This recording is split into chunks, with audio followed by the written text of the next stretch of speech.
I am Sophie Carter, 25 years old, living in Santa Barbara, California. The city itself seems like the perfect place, a paradise by the ocean, with sprawling mansions and endless blue skies.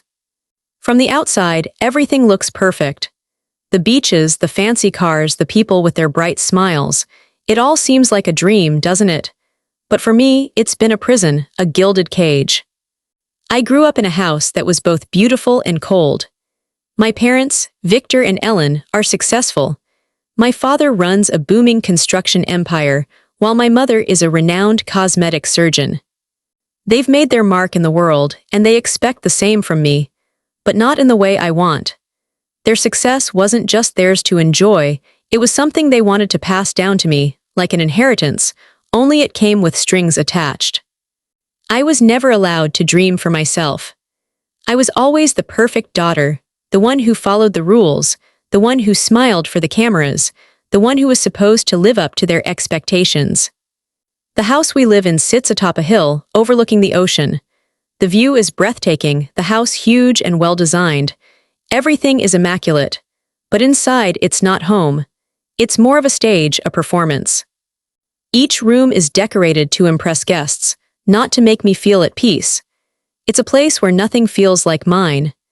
Every corner, every piece of furniture, every picture frame is about showcasing our wealth, our perfection, not about me, not about what I want or who I am.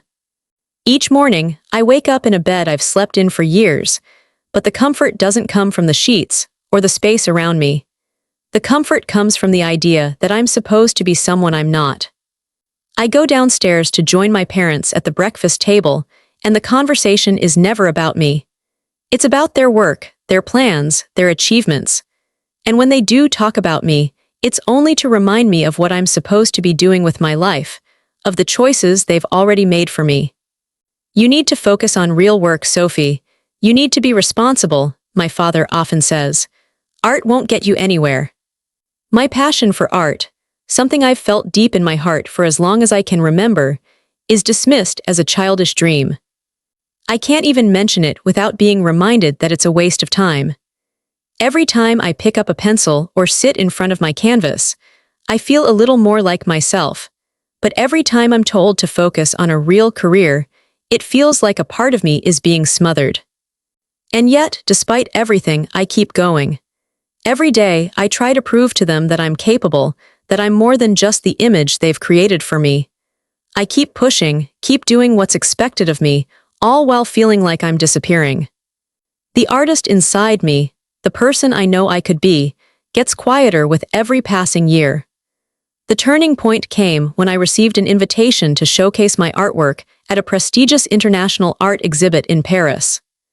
It was everything I'd ever dreamed of, my big chance, my way out. But when I shared the news with my parents, instead of being proud, they were angry. My father's eyes narrowed as he told me, "You're not going to Paris. You need to think about your future, about your family. You need to be serious." And my mother, sitting quietly beside him, added, "Art won't pay the bills, Sophie. You need to be practical." That was the moment I realized. They would never let me go. No matter how hard I tried, no matter what I accomplished, it was never going to be enough. Their dreams were my dreams. Their success was mine to inherit, but only on their terms. And that, more than anything, hurt me. I spent the night lying in bed, staring at the ceiling, thinking about the life I was being forced into. I didn't want to be their perfect daughter anymore. I didn't want to live in this house with these expectations hanging over me. I wanted to be free. I wanted to create. And so, I made a decision. I decided to follow my dream, but not in the way they wanted. Not in the life they had mapped out for me. I was going to Paris. And if they couldn't accept that, then I'd have to find a way to live without their approval. The next day, I packed my things in secret. I didn't tell them where I was going. I didn't need to. They didn't get to control me anymore. That was the moment I chose to stop living for them. My father, Victor, is a man whose name is well known in the construction industry. He runs one of the most successful building companies in the region, and to the outside world, he's the epitome of success. He's tall, always impeccably dressed in designer suits, with a firm handshake that signals authority. His office is lined with awards, photographs with politicians, and framed blueprints of the most prestigious projects his company has completed. He carries himself with an air of confidence that people admire. He's everything people want to be. But behind that polished exterior is a man who views his family not as a source of love and support, but as an extension of his own brand. Everything he does is calculated, every move is for the public eye.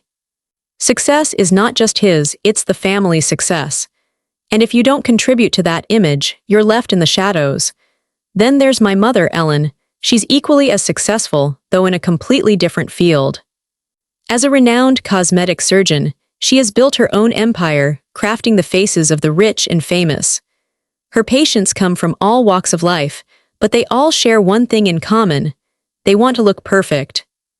And that's what my mother delivers: perfection. She's poised, always impeccably styled, with flawless skin and perfectly manicured nails. People admire her beauty and her expertise, and they look to her for advice, hoping to achieve the unattainable, to be as flawless as she appears. Together, they are the definition of success. They live in a massive house that overlooks the ocean, with more rooms than anyone could possibly need.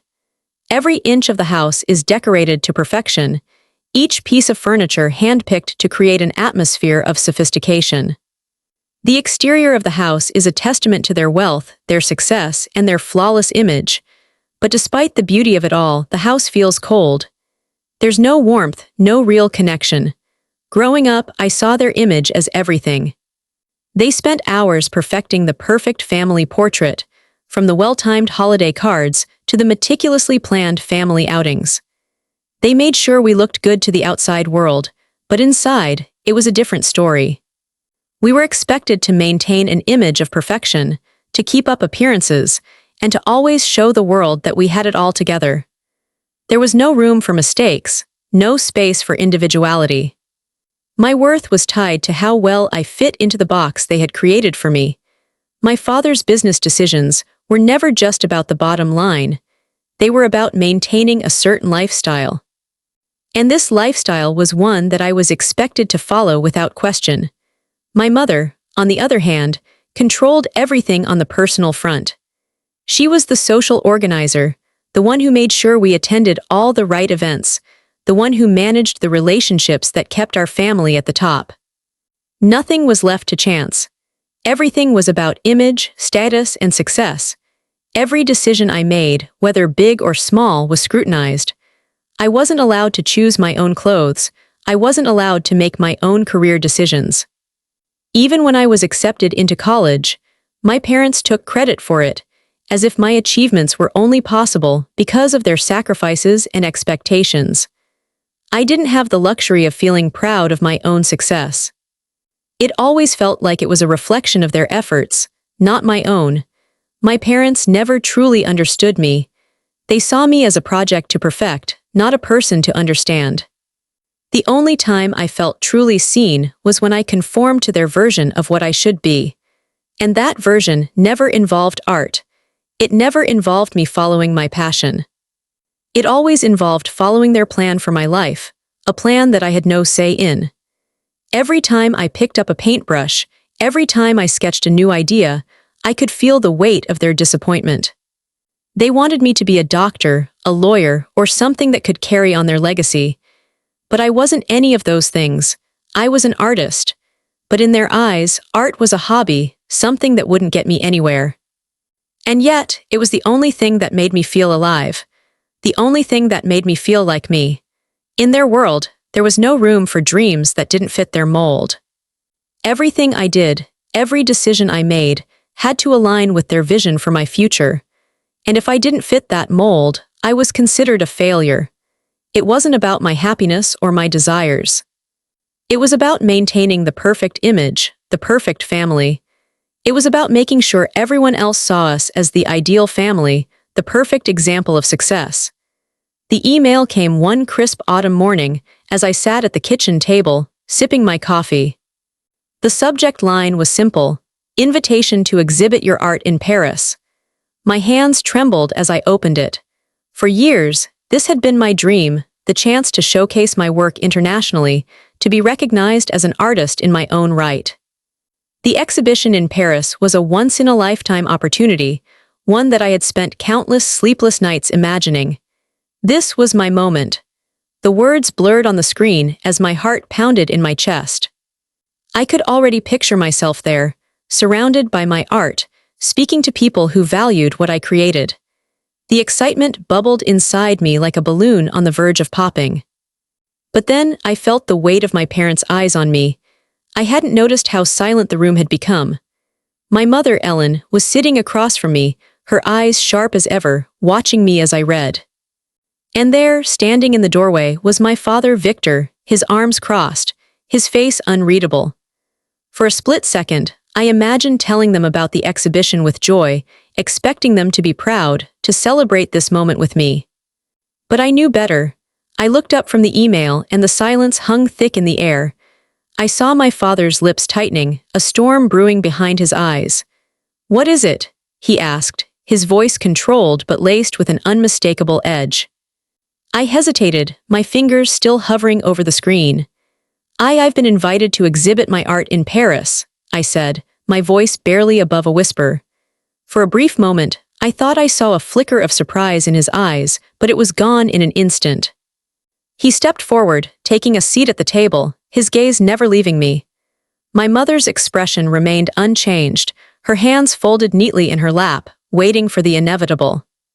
"That's nice, Sophie," my father said, the words cold and distant. "But you know this is not the time for such distractions."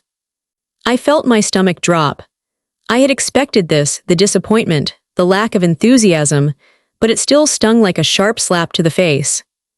"Dad, this is a huge opportunity." I started, but he cut me off with the wave of his hand.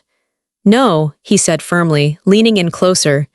"You are going to finish your education here. You're going to work in the family business. Art. That's a hobby, Sophie. You need to be practical. We've discussed this." His voice was so certain, so final, that I felt the air squeeze out of my lungs. Every time I tried to step out of their shadow, every time I tried to pursue my own dreams, I was met with the same response. "You need to be practical. You need to think about your future." "But I can do both. I can still contribute to the business. This is my chance to follow my passion, to prove that I can make something of myself on my own," I protested, my voice rising as frustration bubbled up inside me. My father's face hardened. "You'll have plenty of time to follow your passion after you've proven yourself here. You want to continue with your art. Fine, but not before you take responsibility for this family. You're going to join the company and help me. We need you. And if you're serious about a career, then take a business course. We can set it up for you right here. You can still be part of the family legacy." I wanted to scream, to tell him that I wasn't just a part of the legacy, I was a person. But the words wouldn't come. My mother, still silent, finally spoke up, her voice cold as ice. "Victor's right, Sophie. You need to focus on something practical. This art thing is just a phase." Just a phase. I'd heard those words too many times. But this time, they cut deeper than before. I felt my chest tighten. I had spent years trying to please them, trying to live up to their impossible expectations. And yet, every time I tried to take one step toward my own future, it felt like they were pulling me back into their world of control. "Paris could change everything for me," I whispered, more to myself than anyone else. My mother stood up, walking around the table to stand beside my father. She placed a hand on his shoulder, her gaze never leaving me. "You're not going, Sophie," she said softly. "You will focus on what truly matters. Work, stability. You'll make your decisions based on what's best for your future, not on some fleeting dream." It was the same thing they had always said. Stability, practicality, their way. And in that moment, I realized, no matter how much I tried, no matter what I did, I would never be allowed to break free from their plans for me. I looked down at the email on my phone. The invitation to Paris, my chance to prove that I was more than just the perfect daughter, was slipping through my fingers. I stood up abruptly, my heart pounding, my hands shaking. "I can't do this," I said quietly, my voice cracking with a mix of anger and fear. I can't keep living this life. I won't give up on my dreams. Victor's expression darkened. Then you'll lose everything we've worked for. Your future, your family's support, it'll all be gone. I stared at him, feeling the weight of his words. But for the first time, I didn't flinch. I'm sorry, I whispered, more to myself than to them. But I can't keep living for you. And with that, I knew that my decision was made. The road ahead was uncertain, but I was ready to walk it, alone, if necessary. Our house, though breathtaking, always felt more like a museum than a home. It was an imposing structure that towered over the city, with large windows offering views of the ocean in the distance. Inside, everything was pristine. Polished marble floors, sleek, modern furniture, and walls adorned with artwork that screamed luxury and prestige. From the outside, it was everything anyone could ever dream of, a symbol of success, wealth, and a life many envied. But as I wandered through its echoing hallways, I couldn't shake the feeling that I didn't belong there. Every corner of the house seemed to serve as a reminder of my parents' achievements. The living room was designed for entertaining, not for comfort. The dining table was set with expensive crystal, and the chandelier hanging from the ceiling sparkled like diamonds. Visitors would always comment on how beautiful the house was, how perfect everything seemed. But I knew the truth. It was all a facade that concealed the emptiness that had settled in my heart long ago. Despite all the wealth and grandeur surrounding me, I felt invisible. I was never truly seen. My parents, as successful as they were, always had their eyes fixed on the next big deal, the next social event, the next milestone to conquer. It was as if their lives were a constant race, and I was nothing more than an accessory to their success. A trophy daughter that they could display to impress their friends and business partners. But when it came to me, truly seeing me for who I was, they couldn't, or worse, they didn't want to. I remember so many nights sitting at the grand dining table, eating my dinner in silence, the clinking of silverware filling the void between us. Victor would discuss business, his deep voice carrying authority as he recounted his latest deals. Ellen would occasionally interject, her voice smooth, calm, always with an edge of superiority. Yet neither of them would ever ask me how my day was, what I was working on, or, God forbid, what I truly wanted in life. They would talk about their plans for the company, their social calendar, the latest charity gala they were hosting. But never about me, never about my dreams. It felt like I was fading into the background, like a shadow that lurked in the corners of their perfect life, unnoticed and unheard. The worst part wasn't that they ignored me, it was that I had been trained to accept it.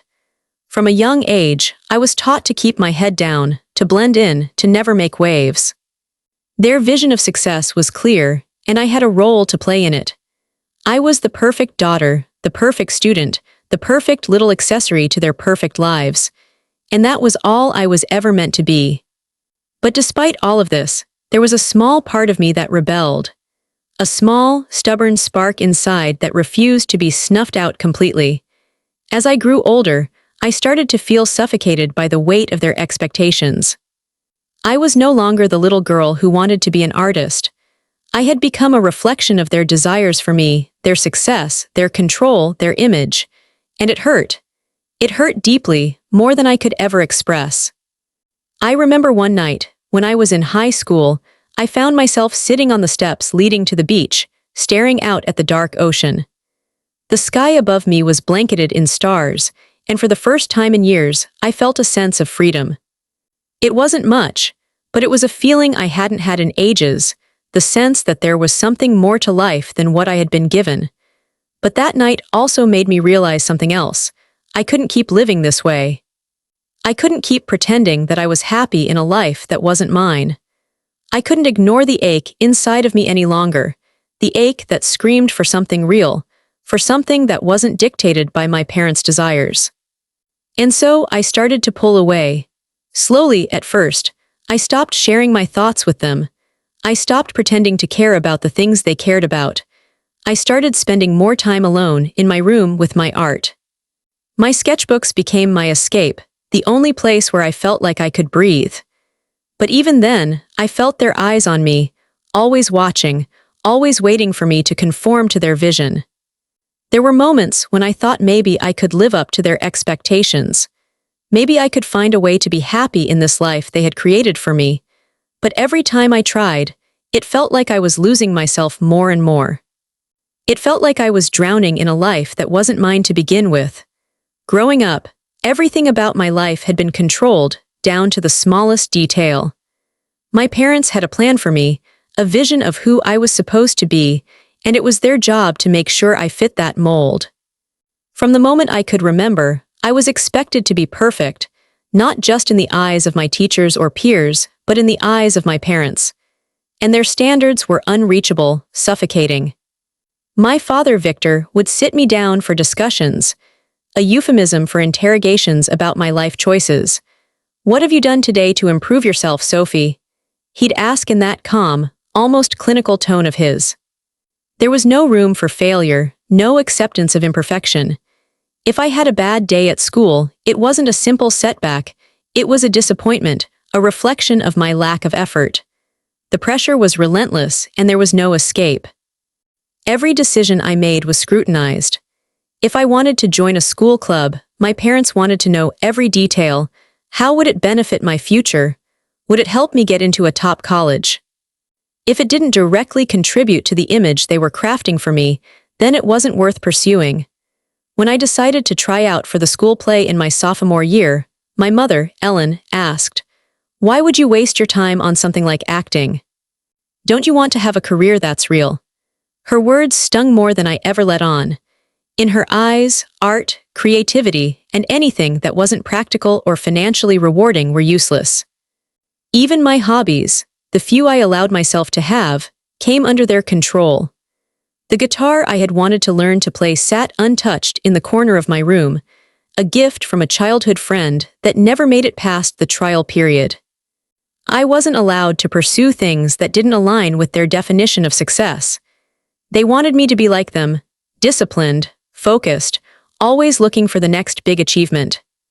But what they failed to realize was that their definition of success was their dream, not mine. And then there was the issue of my appearance. Every outfit I wore, every piece of clothing I picked out for myself, was subject to approval. My wardrobe was full of tailored blouses, pencil skirts, and dresses they thought would project the right image. There was never room for my own sense of style. I would sneak in a pair of sneakers, something that felt more like me, but every time I walked down the stairs, I'd hear the disapproving sighs. "You're dressing like a teenager," my mother would scold, her voice dripping with disappointment. "You're not a child anymore." I couldn't even make a simple decision about what I wanted to wear without worrying about what they'd say. Every morning, I'd stand in front of the mirror, holding up two different outfits, one that I liked and another that they would approve of. The moment I picked the one I wanted, I'd hear the familiar voice from downstairs. "Not that one, Sophie. It's too casual, don't embarrass us." It wasn't just clothes or clubs, it was everything. My parents kept track of my every move. If I stayed out past 10 p.m., there would be a gentle reminder the next morning about the importance of responsibility. If I went out with friends, they wanted to know exactly where, when, and with whom. And if I ever questioned their control, if I ever tried to assert my independence, they'd hit me with the same phrase. "You wouldn't be here without us. Everything you have is because of us." They'd convinced me that their control was for my own good, that it was the only way to succeed in life. But as I grew older, I started to realize that their idea of success wasn't success at all. It was a carefully constructed image, one that had little to do with happiness or fulfillment and everything to do with appearances. I was a trophy, their proudest achievement, yes, but also their most carefully crafted project. The most suffocating part was how little room there was for me to simply be. They never asked me what I wanted out of life. They only told me what they thought was best. I wasn't allowed to carve my own path. Every time I took a step toward something that felt authentic, they were right there, pulling me back into the life they had mapped out for me. But despite all their control, there was still a part of me that fought back. I would hide away in my room, sketching furiously, painting the world as I saw it, not as they wanted it to be. It was the only place I felt free, even if it was just for a few hours. I couldn't breathe. It felt like the walls of our house were closing in on me, tighter and tighter with each passing day. Every corner, every room was filled with their expectations, their unspoken judgments. I walked through the house like a ghost, moving from room to room, trying to avoid the crushing weight of my parents' eyes on me. It was suffocating, and there was nowhere to hide. Every conversation with my parents felt like an interrogation. I could never get through a single discussion without hearing the familiar refrain of disappointment in their voices. My father's eyes would narrow as he looked at me, that stern expression never leaving his face. "Why are you wasting your time with this art nonsense, Sophie? You could have a future in the family business, but instead, you're throwing it all away." Every word he said felt like a slap, a sharp reminder of how little they understood me. The more I tried to explain, the more it seemed like they tuned me out, as though my desires and dreams didn't matter. They only saw me as a reflection of their success, a reflection of the life they had built. And every time I didn't live up to their expectations, it was like I was failing them, failing their perfect vision of the future. Sitting at the dinner table, I would stare at my plate, unable to find the words. My mother would cut her food with precision, her eyes sharp and cold, always monitoring, always waiting for me to slip up. "You know, Sophie," she'd say with that calm, disapproving tone of hers, "maybe if you focused on something more practical, you'd get somewhere in life. But this art thing, it's just a phase. You can't build a future on that." The pain of hearing those words, again and again, was almost too much to bear. I wasn't just being told that my career choice was wrong, I was being told that I, as a person, wasn't enough. I wasn't good enough. I wasn't worth anything if I didn't conform to their vision of success. The weight of their expectations crushed me, suffocating me under their ideals. I had tried to explain, tried to show them that art wasn't just a hobby for me, it was my passion, my lifeline. But they never saw it that way. To them, everything I loved was a distraction, a waste of time.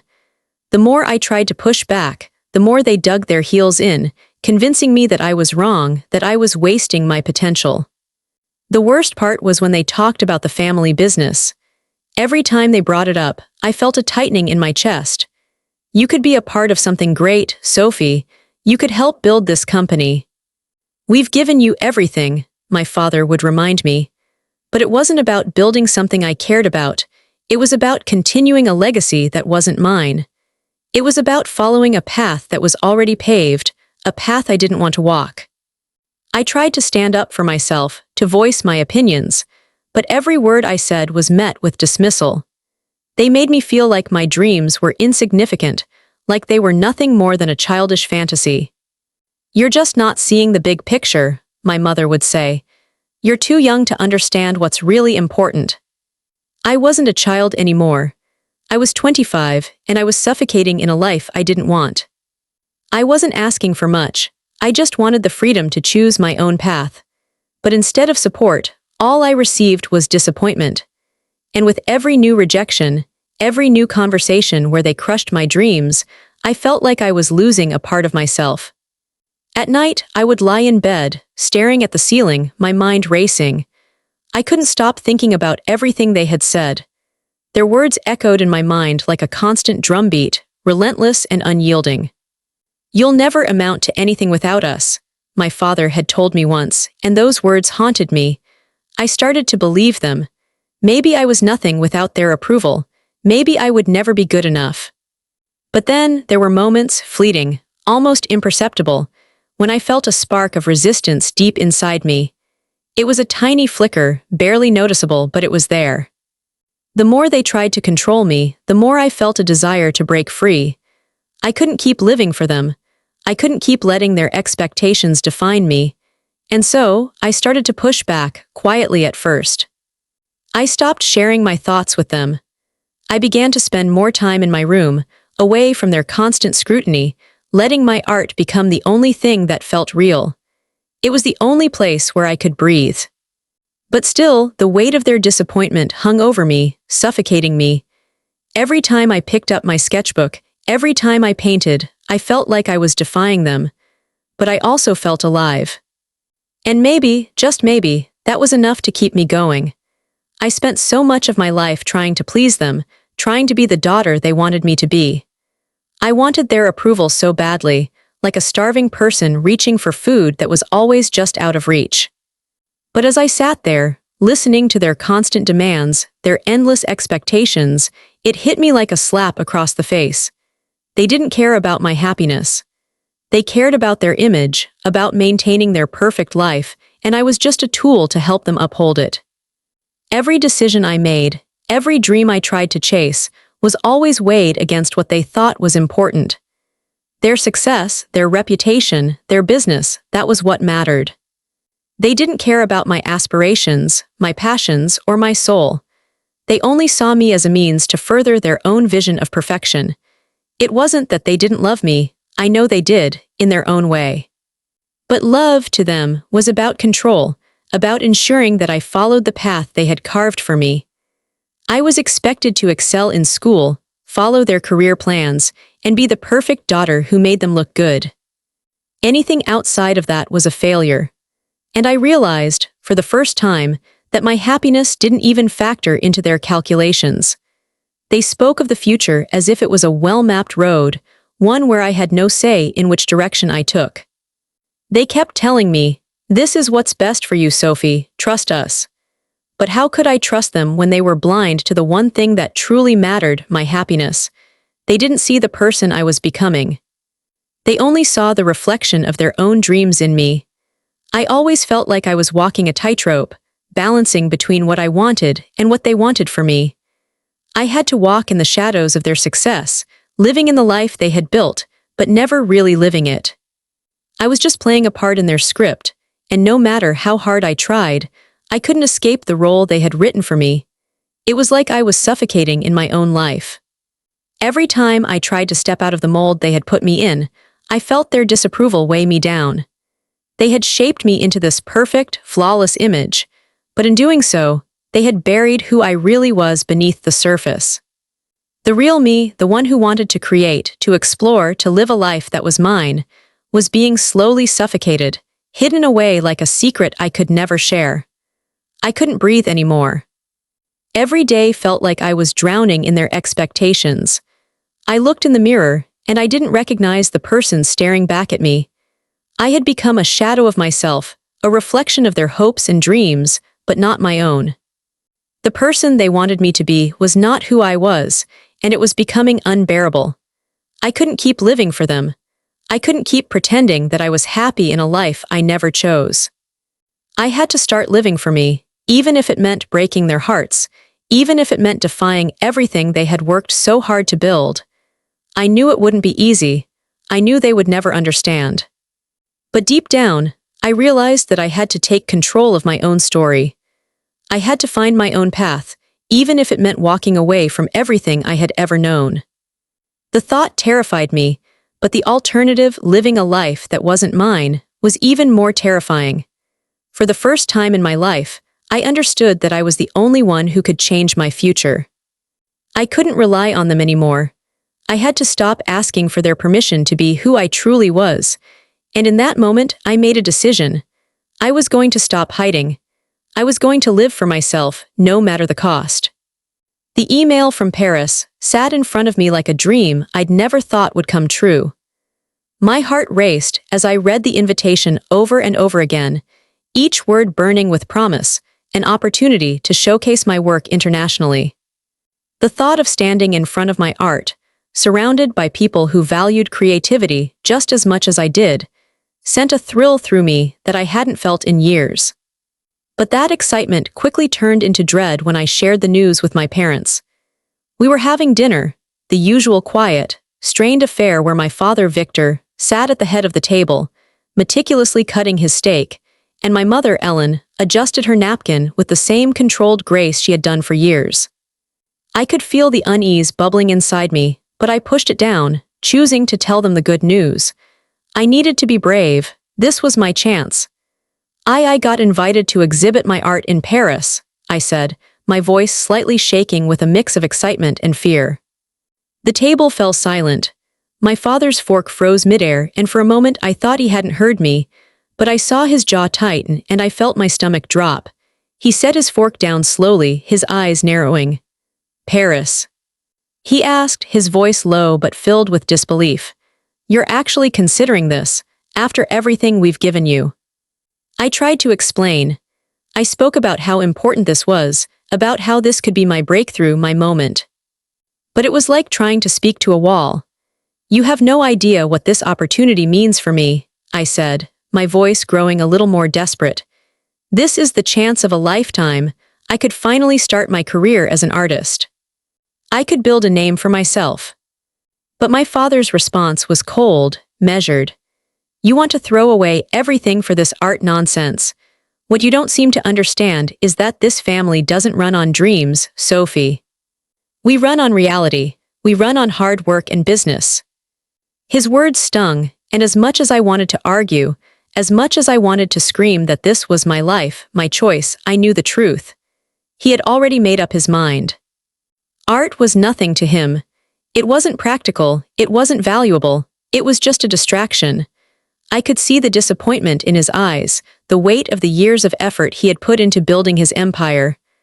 I wasn't his daughter anymore. I was a pawn, a means to an end.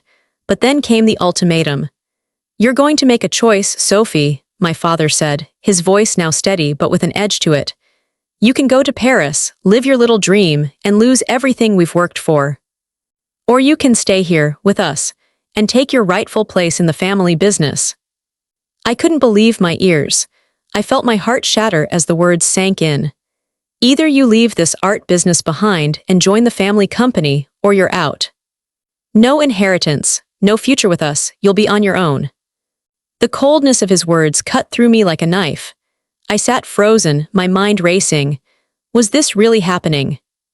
My entire life, every choice I'd ever made, had led to this moment. And here he was, using everything I had ever known, everything I had ever worked for, as leverage to force me into a decision I wasn't ready to make. I glanced at my mother. Her face, usually so composed, was now unreadable. She didn't say a word, but I could see the approval in her eyes. She wanted this too. She wanted me to stay, to take my place in their perfect world, to carry the family legacy forward. And in that moment, I understood. They never saw me. They never saw my dreams. They saw the company, the reputation, the success. They saw themselves, and I was just an extension of that. I was never meant to be me. I was meant to be a part of their vision. "What do you think?" My father's voice broke through my thoughts, sharp and commanding. I opened my mouth to speak, but no words came. How could I choose? Could I really throw away everything I had worked for, everything that made me feel alive? Or could I give in to them, take my place in their world, and abandon my dreams for good? The silence in the room was suffocating, and I felt a rising panic in my chest.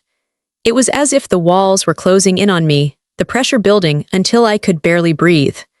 Finally, I stood up from the table. "I can't do this," I whispered, my voice shaky but firm.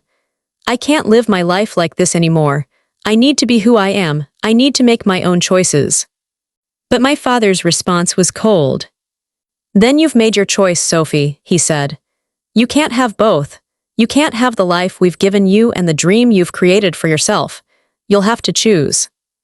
I walked out of the room, without saying another word. I couldn't bear to stay, to hear any more of their reasoning, their justifications. The weight of their expectations, their power, pressed down on me like a boulder. But as I closed the door behind me, I knew one thing for sure. I had to choose my own path, no matter the cost. The email from Paris sat in front of me like a dream I'd never thought would come true. My heart raced as I read the invitation over and over again, each word burning with promise, an opportunity to showcase my work internationally. The thought of standing in front of my art, surrounded by people who valued creativity just as much as I did, sent a thrill through me that I hadn't felt in years. But that excitement quickly turned into dread when I shared the news with my parents.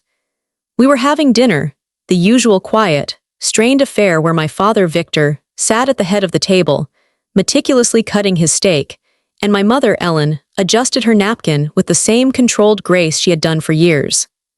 I could feel the unease bubbling inside me, but I pushed it down, choosing to tell them the good news. I needed to be brave. This was my chance. I got invited to exhibit my art in Paris, I said, my voice slightly shaking with a mix of excitement and fear. The table fell silent. My father's fork froze midair, and for a moment I thought he hadn't heard me, but I saw his jaw tighten and I felt my stomach drop. He set his fork down slowly, his eyes narrowing. Paris. He asked, his voice low but filled with disbelief. You're actually considering this, after everything we've given you? I tried to explain. I spoke about how important this was, about how this could be my breakthrough, my moment. But it was like trying to speak to a wall. You have no idea what this opportunity means for me, I said, my voice growing a little more desperate. This is the chance of a lifetime. I could finally start my career as an artist. I could build a name for myself. But my father's response was cold, measured. You want to throw away everything for this art nonsense. What you don't seem to understand is that this family doesn't run on dreams, Sophie. We run on reality. We run on hard work and business. His words stung, and as much as I wanted to argue, as much as I wanted to scream that this was my life, my choice, I knew the truth. He had already made up his mind. Art was nothing to him. It wasn't practical, it wasn't valuable, it was just a distraction. I could see the disappointment in his eyes, the weight of the years of effort he had put into building his empire. I wasn't his daughter anymore. I was a pawn, a means to an end, but then came the ultimatum. You're going to make a choice, Sophie, my father said, his voice now steady but with an edge to it. You can go to Paris, live your little dream, and lose everything we've worked for. Or you can stay here, with us, and take your rightful place in the family business. I couldn't believe my ears. I felt my heart shatter as the words sank in. Either you leave this art business behind and join the family company, or you're out. No inheritance, no future with us, you'll be on your own. The coldness of his words cut through me like a knife. I sat frozen, my mind racing. Was this really happening? My entire life, every choice I'd ever made had led to this moment, and here he was, using everything I had ever known, everything I had ever worked for, as leverage to force me into a decision I wasn't ready to make. I glanced at my mother. Her face, usually so composed, was now unreadable. She didn't say a word, but I could see the approval in her eyes. She wanted this too. She wanted me to stay, to take my place in their perfect world, to carry the family legacy forward. And in that moment, I understood. They never saw me, they never saw my dreams. They saw the company, the reputation, the success. They saw themselves, and I was just an extension of that. I was never meant to be me. I was meant to be a part of their vision. What do you think? My father's voice broke through my thoughts, sharp and commanding. I opened my mouth to speak, but no words came. How could I choose? Could I really throw away everything I had worked for, everything that made me feel alive? Or could I give in to them, take my place in their world, and abandon my dreams for good? The silence in the room was suffocating, and I felt a rising panic in my chest. It was as if the walls were closing in on me, the pressure building until I could barely breathe. Finally, I stood up from the table. I can't do this, I whispered, my voice shaky but firm. I can't live my life like this anymore. I need to be who I am. I need to make my own choices. But my father's response was cold. Then you've made your choice, Sophie, he said. You can't have both. You can't have the life we've given you and the dream you've created for yourself. You'll have to choose. I walked out of the room without saying another word. I couldn't bear to stay, to hear any more of their reasoning, their justifications. The weight of their expectations, their power, pressed down on me like a boulder. But as I closed the door behind me, I knew one thing for sure. I had to choose my own path, no matter the cost. The days that followed were a blur of tension and silence. My parents didn't speak to me unless it was to reinforce their ultimatum, a reminder that I had a choice to make. But there was no choice. Not really. Every time I closed my eyes, I saw myself in Paris, standing in front of my art, surrounded by people who valued what I created. And I realized that if I didn't make this choice now, I would regret it for the rest of my life. The pressure mounted with every passing hour. I knew I couldn't live in this suffocating world any longer. I had to be free. I had to take control of my life. The thought terrified me, but I was ready. I would leave. I would leave everything behind: the family business, their expectations, their perfect image. I couldn't keep pretending to be something I wasn't. That night, we had another heated conversation. The tension was unbearable, the air thick with unspoken words. I tried to explain again, to tell them how important this opportunity was to me. But my father's voice cut through mine, sharp and unforgiving. "Enough, Sophie," he said, his face pale with fury. "You're not going anywhere, not if you won't choose the family. If you leave everything. No more financial support. No inheritance, you'll have nothing." I felt my heart racing in my chest, but I stood my ground. "I can't do this anymore, Dad. I can't keep living for you. I have to follow my own dreams. This is my life and I'm going to live it. Without your control, without your approval." My mother didn't say a word. She just sat there, her face cold, her eyes unwavering. The silence between us was deafening. It was as if she had already made her choice. She was siding with him, and that was all that mattered. Finally, after what felt like hours of suffocating silence, I stood up. "I'm leaving. I'm going to Paris. You don't have to support me, but I won't live in your shadow anymore." I turned to walk out of the room, but my father's voice stopped me. "You think you can just leave?" He spat. "You think it's that easy?" I didn't turn around. I couldn't. I was shaking with the adrenaline coursing through my veins, and I felt a surge of determination. This was my moment. I was finally choosing me, but just as I was about to grab my things, to pack my bags and walk out the door, my phone buzzed on the counter. It was an email notification. I grabbed it quickly, hoping it was the confirmation for my flight. The subject line read, "Flight cancelled, action required." I froze. The email was from the airline, but it wasn't just a cancellation notice. It was a detailed list of changes to my travel plans. I scrolled down in disbelief, my fingers trembling as I read the words. My father had cancelled my flight. He had altered my booking. All the arrangements I had made, everything I had been looking forward to, was gone. But that wasn't the worst part. There, at the bottom of the email, was another notification. Account access changed. My heart stopped. I quickly opened my bank app, only to be met with a notification that I couldn't log in. I tried again and again, but nothing worked. Panic surged through me. I called the bank. The representative on the other end informed me that my accounts had been frozen. All of my access had been revoked, and the bank was unable to provide any information without further verification. I rushed upstairs, my mind spinning, my heart racing. I could barely breathe. I checked every account I could: credit cards, savings, even my student account. All of them were locked. Everything was gone. That's when it hit me. My father, in his need to control me, had gone to extreme lengths to ensure that I couldn't leave. He didn't just reject my dreams.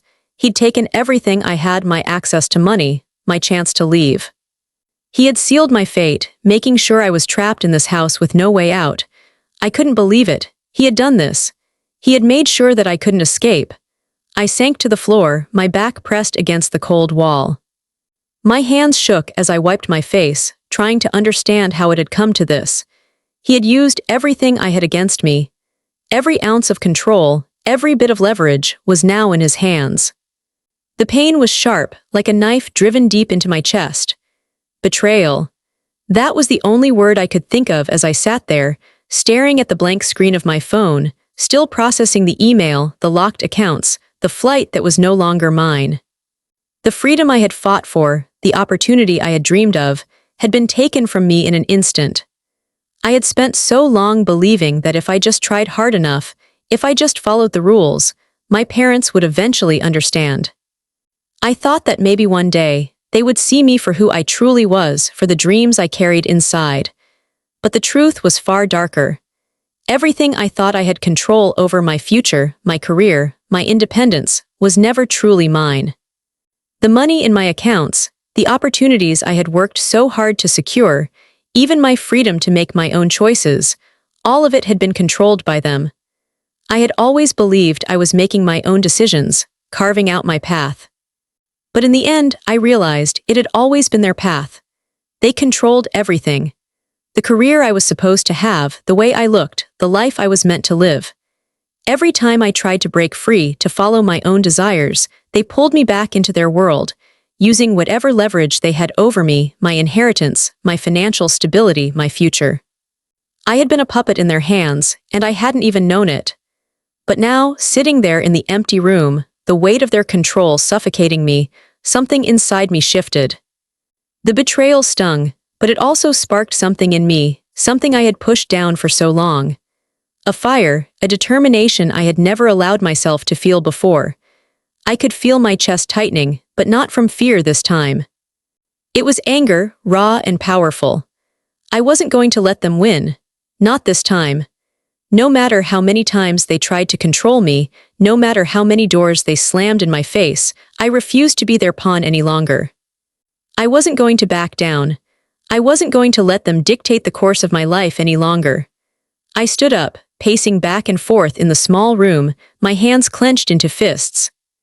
The anger surged through me, but so did the clarity. They thought they had won. They thought they could break me, keep me trapped in their world of expectations and rules. But they were wrong. I wasn't just going to accept their decision, their manipulation, their betrayal. I wasn't going to let them take away the one thing I had left, my will to fight for my future. For so long, I had let their words define me. I had let their expectations become my reality, but no more. I was done waiting for their approval. I was done seeking their validation. I was done living a life that wasn't mine. I had lost everything I thought mattered, my access to the life I dreamed of, the support I had once relied on, the freedom I thought I would find. But what they didn't realize was that I still had one thing left, my determination. They had taken my money, they had taken my freedom, they had taken my future, but they couldn't take my will. They couldn't take my heart, my desire, my passion for art, for life. And they sure as hell couldn't take my fight. I wasn't going to let them control me any longer. No amount of money, no amount of manipulation could stop me now. I would fight, no matter what it took, no matter how hard it got. I would find a way to escape their grasp. I was going to reclaim my freedom, and I wasn't going to stop until I did. In the days that followed, I couldn't escape the overwhelming feeling of betrayal. My life had been turned upside down, my future stolen from me in an instant. Everything I thought I had, my finances, my independence, my dreams, was now gone. But instead of letting the despair swallow me whole, something inside me began to shift. I was angry, furious, but more than that, I was determined. I wasn't going to let my parents take everything from me without a fight. They had used money and control to manipulate me for years, and now they had crossed a line I couldn't ignore. I wasn't going to let them get away with it. But how could I fight back? They had more money, more power, and more resources than I could ever hope to have. I was a 25-year-old with nothing left to my name. I had no access to my accounts, no assets, no backup. But I had something they didn't, the knowledge that I had been trapped in a system they controlled, a system I now understood. I started small. Late at night, when the house was quiet, I began researching about finances, about the system they had set up around me, about the vulnerabilities they had built into their world of wealth and control. I dove into articles about personal finance, credit systems, security measures. It wasn't just about getting revenge. It was about understanding how I had been held captive in the first place and how I could break free. What I discovered shocked me. My father, the successful businessman who seemed to have everything under control, had been living on credit. He had leased luxury cars, used credit cards to maintain a lavish lifestyle, and had taken out massive loans to keep up appearances. The truth was, the image he projected to the world was built on sand. Beneath the surface, there was very little real wealth. They had created a facade of success, but in reality, they were living on borrowed time, literally. My mother, too, was complicit. I dug deeper, tracing her financial footprint. She was just as dependent on credit, buying extravagant clothing, funding social events, and maintaining her cosmetic surgery practice with borrowed money. Their assets were few and far between. Everything they owned, from the house to the cars, was financed. Their wealth was an illusion, a constructed image of success. I was no financial expert, but as I pieced together what I had learned, I realized something powerful. My parents weren't invincible.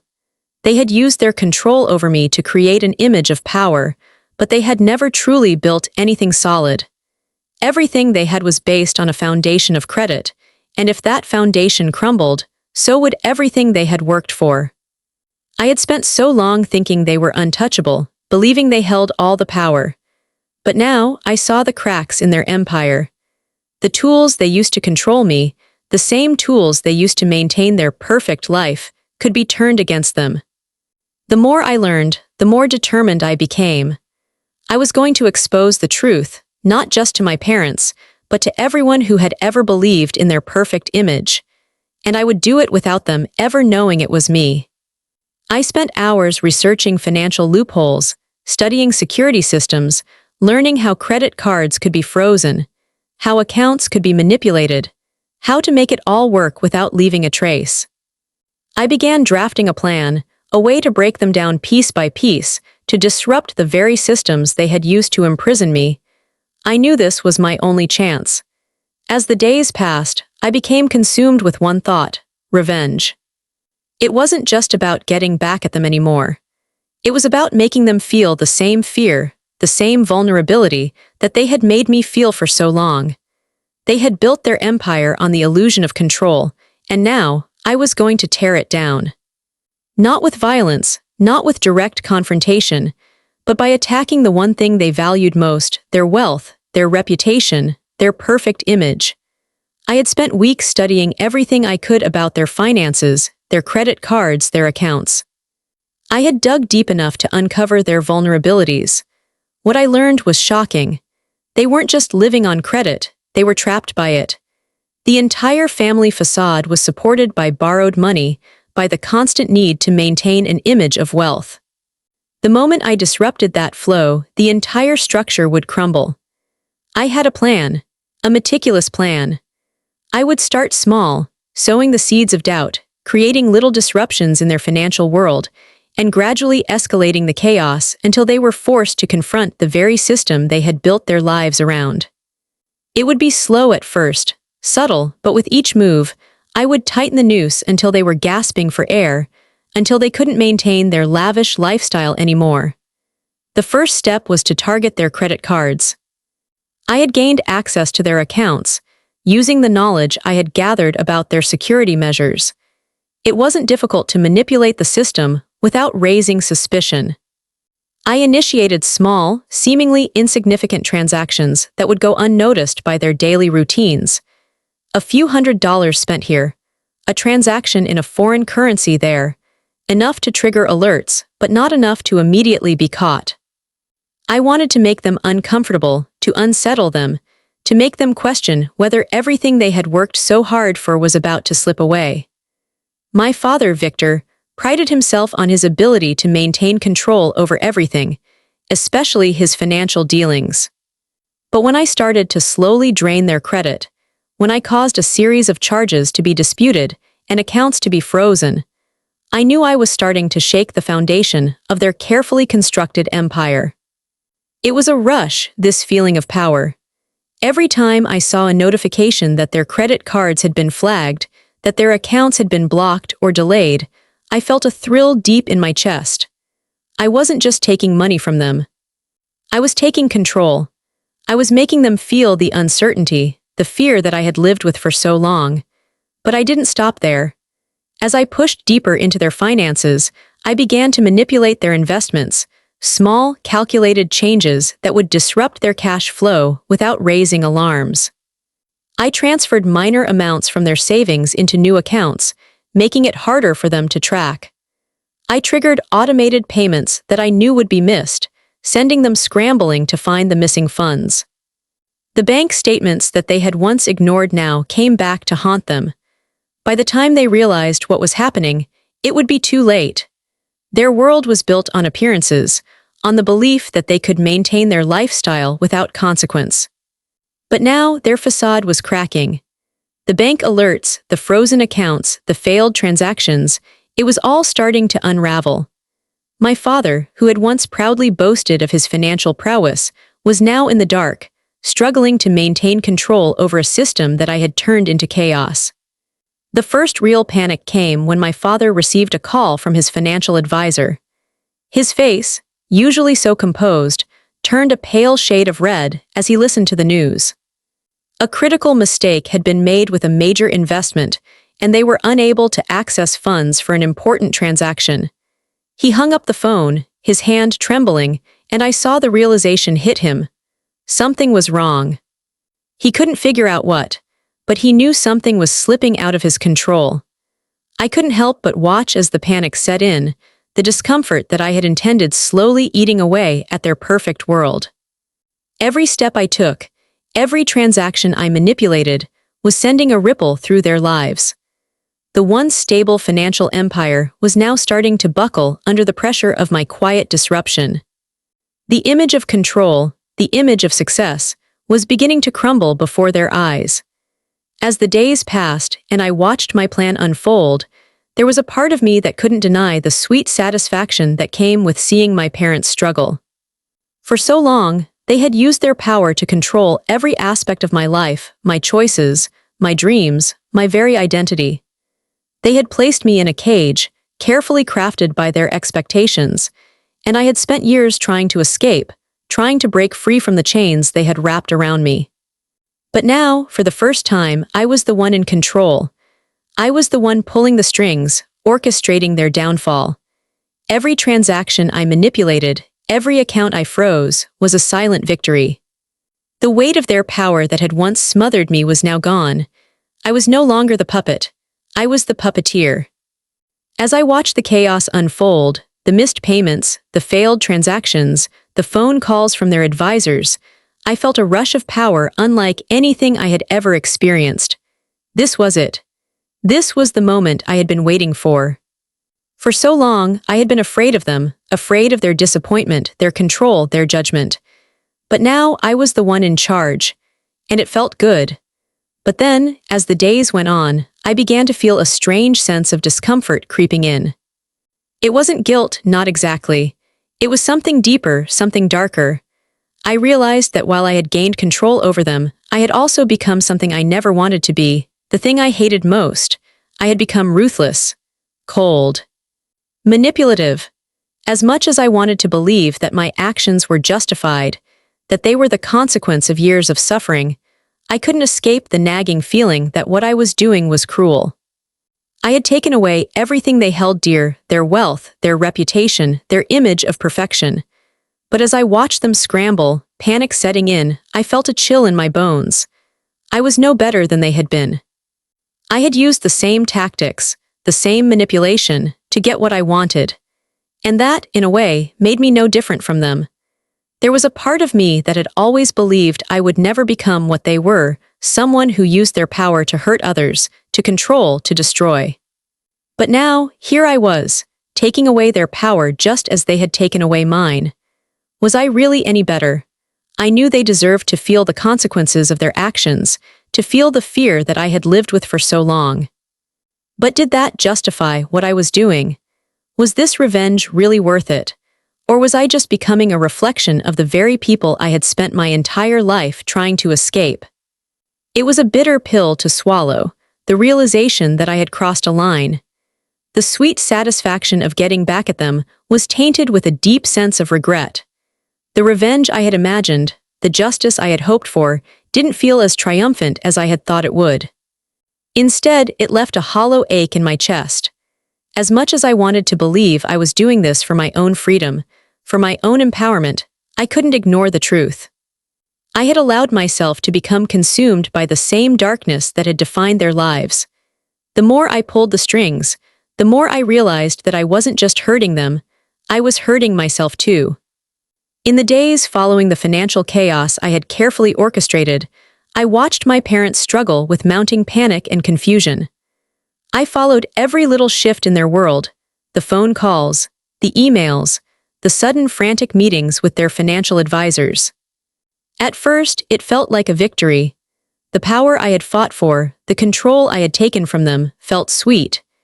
Every failed transaction, every account they couldn't access, was a small triumph, a sign that they were finally feeling the weight of their own choices.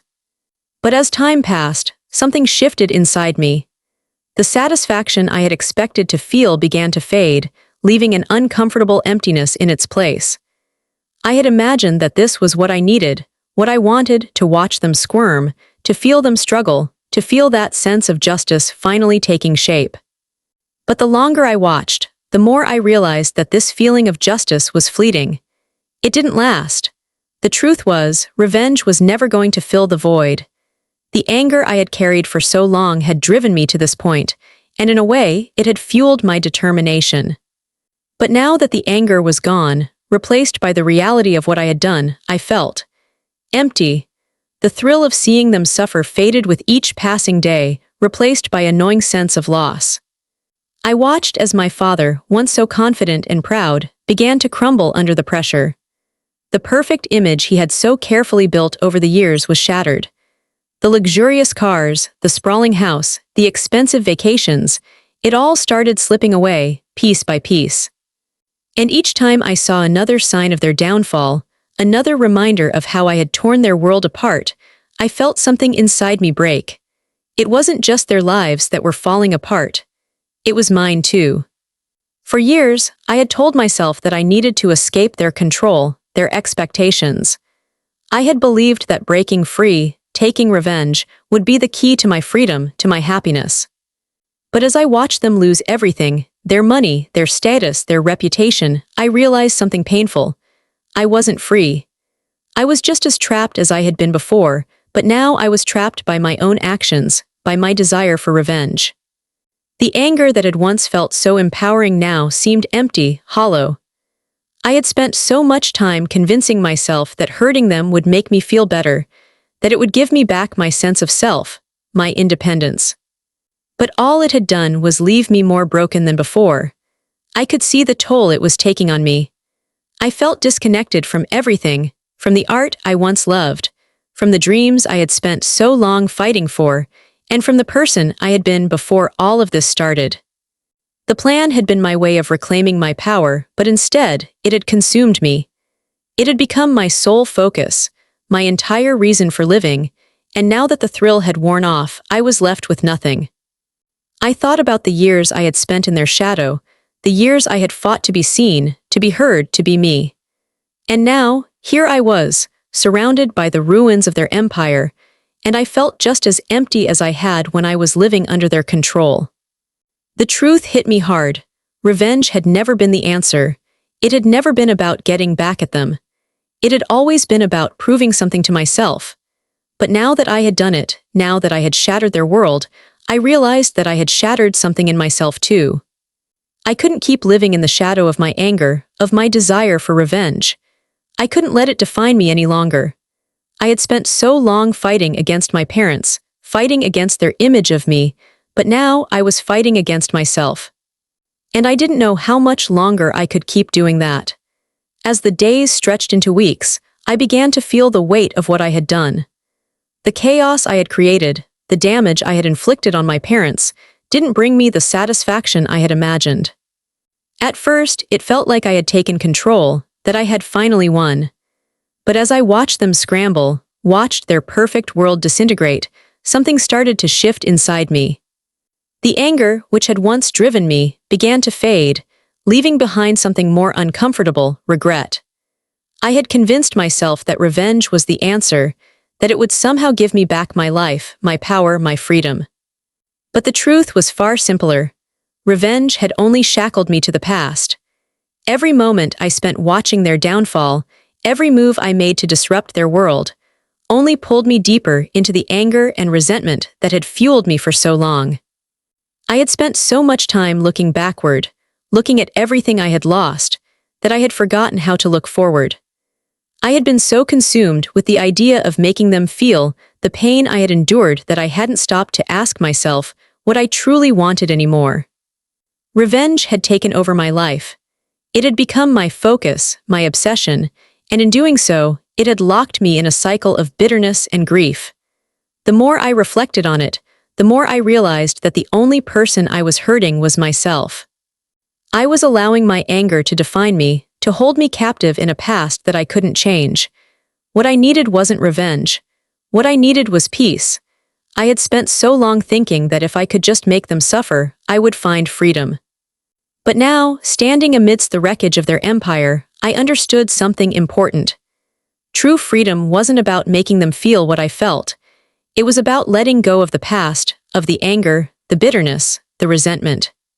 True freedom was about choosing to move forward, to build a future that was mine, not dictated by anyone else. I couldn't keep living in their shadow. I couldn't keep living in the past. If I wanted to truly reclaim my life, I had to stop letting them control me, even if only in my mind. I had to stop letting their actions, their expectations, their failure to understand me define who I was. So I made a decision. I would stop. I would stop watching their decline, stop obsessing over their misery, stop letting my hatred dictate my every move. I would focus on the future, on building a life for myself, one where I was in control, one where my happiness was no longer tied to their approval. I started to explore new opportunities. I began looking into art exhibitions that I could apply to, reaching out to galleries and artists who might offer me a chance to showcase my work. I spent hours in my studio, rediscovering the passion for art that had once fueled me.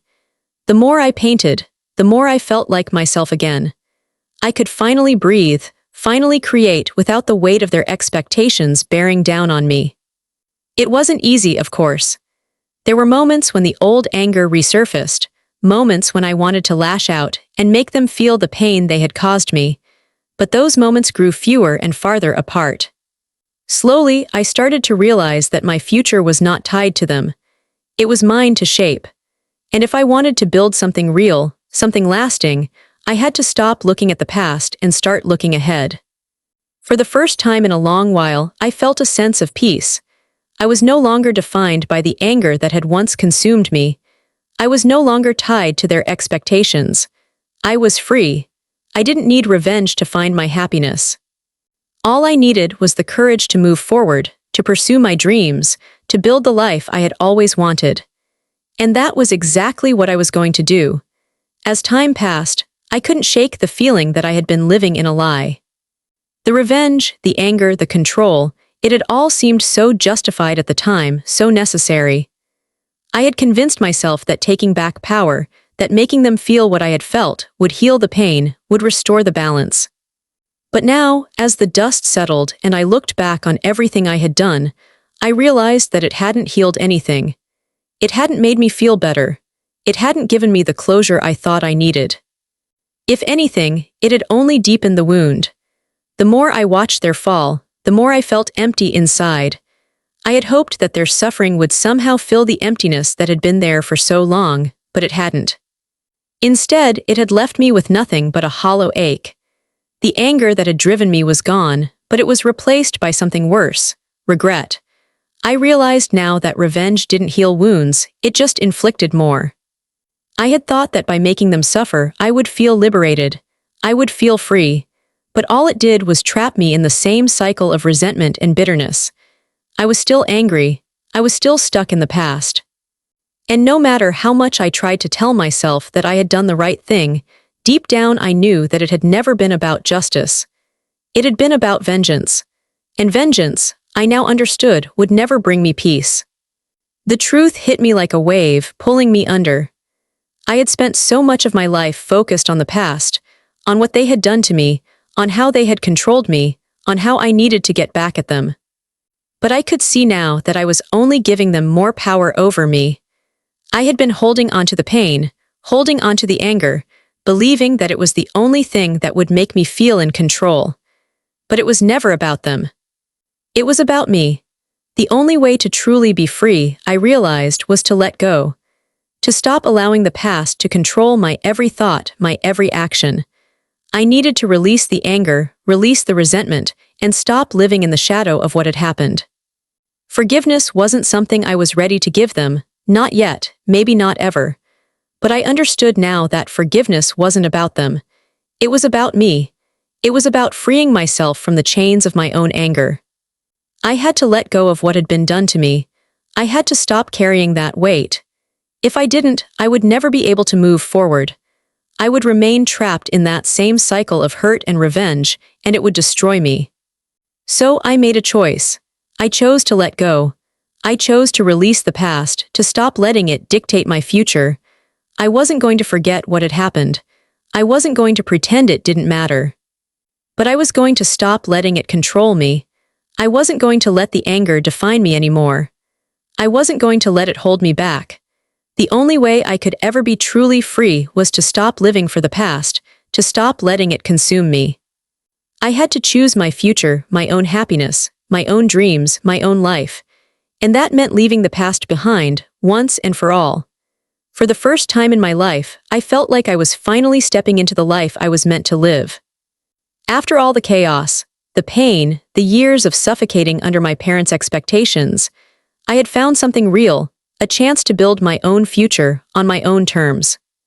It started with the job offer, the one I had dreamed about for years but never thought I'd actually get. An invitation to join one of the most prestigious art studios in Paris, where my work would be celebrated, my voice would be heard, and I could finally create without limitations. The excitement that rushed through me when I read the email felt like a dream, but it was real. This was the opportunity I had fought for, the chance to prove not just to my parents, but to myself that I could succeed on my own without their approval. The decision to take the job was easy, but saying goodbye to everything I had known, even the parts of me I had tried to let go of, was harder than I expected. I left behind a life of luxury, one that was never truly mine, to pursue something far more precious, my own dreams. I packed my bags and boarded the flight to Paris with nothing but hope and a sense of freedom I had never felt before.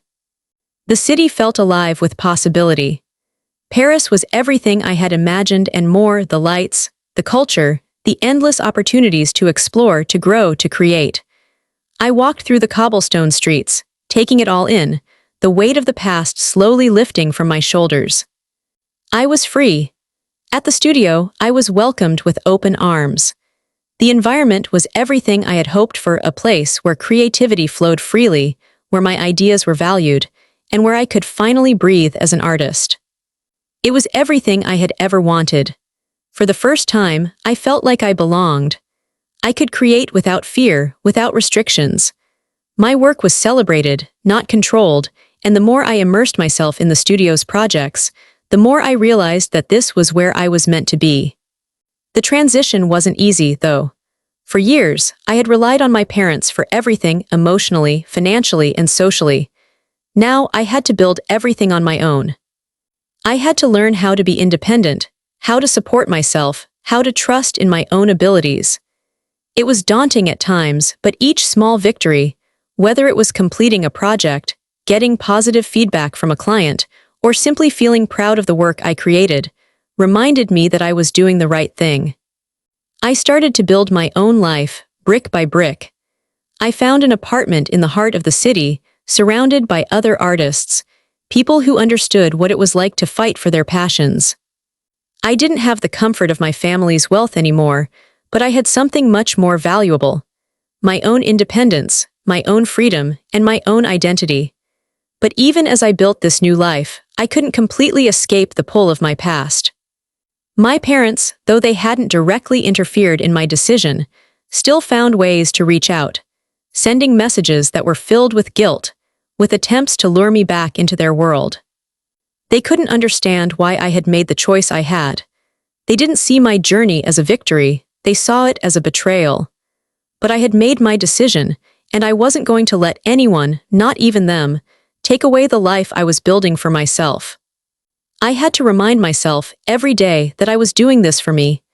I was living for my dreams, not theirs. Every step I took in Paris, every new opportunity, Every bit of progress I made in my art was a reminder that I had made the right choice. I was finally living the life I had always wanted, the life they had never let me have. And for the first time in a long while, I felt at peace with myself. I didn't need their approval anymore. I didn't need anyone's approval. I was enough. I was free. As I walked the streets of Paris, the city that had once seemed like a far-off dream, I began to feel a sense of peace I hadn't known in years. My journey had been long and difficult, filled with moments of doubt, pain, and fear. But now, as I stood on the brink of this new chapter, I realized something important. Freedom wasn't about revenge. It wasn't about making others suffer for the hurt they had caused me. For so long, I had believed that in order to find peace, I had to make my parents understand, make them feel the pain I had endured, make them suffer for the control they had imposed on me. I had thought that revenge would give me the closure I needed, that it would somehow make the years of suffocating under their expectations worth it. But now, standing on my own in this beautiful city, I saw the truth. Revenge had only kept me trapped in the past. It had kept me tied to the very people I was trying to escape, their influence lingering in my mind even as I tried to build a life without them. It had distracted me from the real goal, living a life that was truly mine. I had spent so much of my energy focused on making them feel what I felt, that I hadn't stopped to ask myself what I really wanted. I had allowed anger and resentment to guide me, but now, I saw that the only way to be free was to let go of those feelings, to stop letting them control me, even from a distance. True freedom, I realized, came from within. It wasn't something that could be taken from anyone else, and it couldn't be found in the suffering of others. It came from building a life of my own, a life where I didn't have to answer to anyone else's expectations. It came from choosing to live on my terms, not on theirs. I thought back to the anger that had driven me for so long, the belief that if I could just get revenge, if I could just hurt them the way they had hurt me, then I would be free. But in truth, all that anger had done was keep me chained to them, bound to the past. I had to let it go, or it would continue to consume me. And so, I let go. I let go of the anger, the resentment, and the need for revenge. I started to focus on my future, on the life I was building here in Paris. I poured myself into my work, into creating art that was mine, without fear of judgment, without the weight of their expectations on my shoulders. I was learning to live for myself, not for anyone else. It was a slow process, but each day felt like a small victory. I no longer felt the need to prove anything to anyone, least of all my parents. I was enough, just as I was. I was strong, independent, and free. I had finally broken free from the chains they had wrapped around me for so long, and I had done it not by tearing them down, but by building myself up. By choosing to create my own life, my own future. And that, I realized, was the greatest freedom of all. True freedom came when you stopped looking backward, when you stopped letting the past dictate your present. It came when you learned to forgive, not for the other person's sake, but for your own, when you stopped living in anger and started living in peace. I had found my freedom, not in revenge, but in the power of letting go. As I sat by the window of my small Parisian apartment, sipping a cup of coffee and watching the city come to life below, I finally understood something that had eluded me for so long. For years, I had been searching for happiness in the wrong places. I had believed that it was something that could be obtained through revenge, through making others feel the pain they had caused me.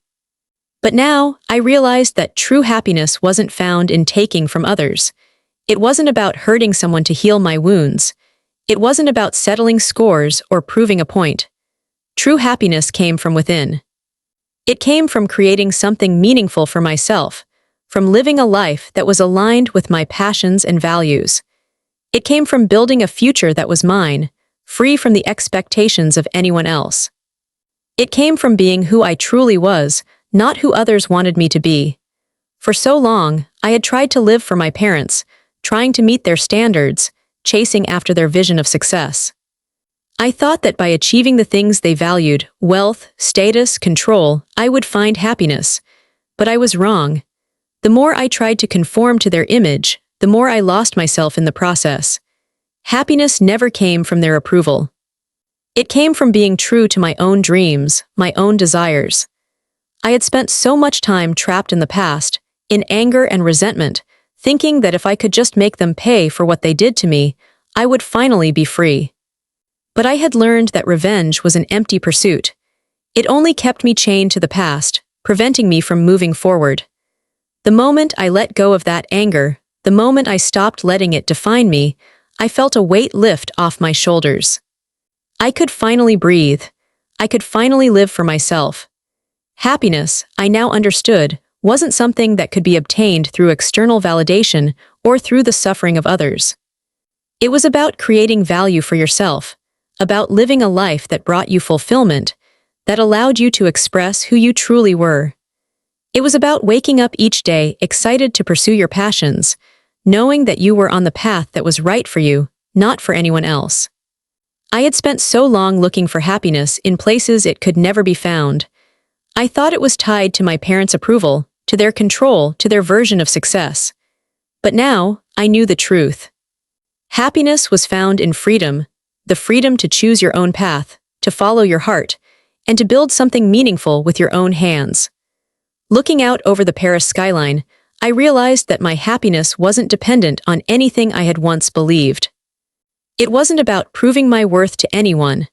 It wasn't about making anyone regret what they had done to me.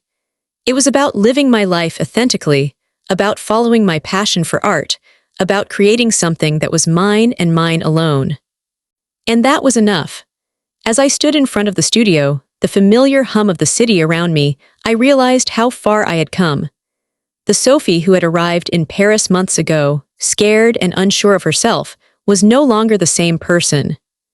I had found something in this city, not just a job, not just a new life, but a sense of self. I had discovered that true freedom didn't come from escaping my past. It came from embracing who I was, from living a life where I was no longer held captive by the expectations of others. I had spent years trapped in a world of control and manipulation, believing that my happiness depended on the approval of my parents. But now, I understood something profound. True freedom wasn't about being free from physical constraints. It wasn't about running away or making others pay for the pain they caused. True freedom was about living without fear, without being shackled by anyone else's vision of who you should be. It was about having the courage to pursue your own dreams, to follow your passion without worrying about whether others approved or not. For the first time in my life, I felt like I was in control of my own destiny. I didn't need anyone else to validate my worth. I had learned to trust myself, to believe in my abilities, to chase my passion for art, no matter the cost.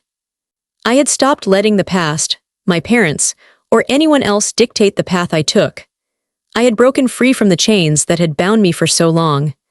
I realized now that the true meaning of freedom was not just about having the power to choose. It was about having the strength to stay true to your purpose, your passion, your vision, even when everything around you tries to push you in a different direction. It was about not allowing anyone, not even your family, to make you feel small or insignificant. I had learned that the only person who could stop me was me. No one else had the power to take away my dreams or my freedom unless I let them. I understood now that true freedom came from within, from the courage to pursue your goals with passion, from the strength to build a life that was yours and yours alone. As I walked down the street, the city alive with the sounds of people chasing their own dreams, I realized that this was just the beginning. I had taken the first step toward living a life that was truly mine. And as I looked ahead, I knew that no matter what challenges I would face, no matter how hard the road ahead might be, I would continue to move forward. Because now, I knew what true freedom was. It was the freedom to live for myself. It was the freedom to create. It was the freedom to follow my heart. And no one, nothing, could ever take that away from me again. This story has taught me one thing, that true freedom doesn't come from revenge or from breaking others down. It comes from building yourself up, from living with purpose and passion. It comes from having the courage to stand tall and say, "This is who I am, and I am enough." No one can define your worth but you. And when you finally let go of the past, When you stop living for the approval of others, you'll find that freedom isn't just a dream, it's your reality. True freedom is when you can live a life that is completely yours, untouched by the opinions, expectations, or control of anyone else.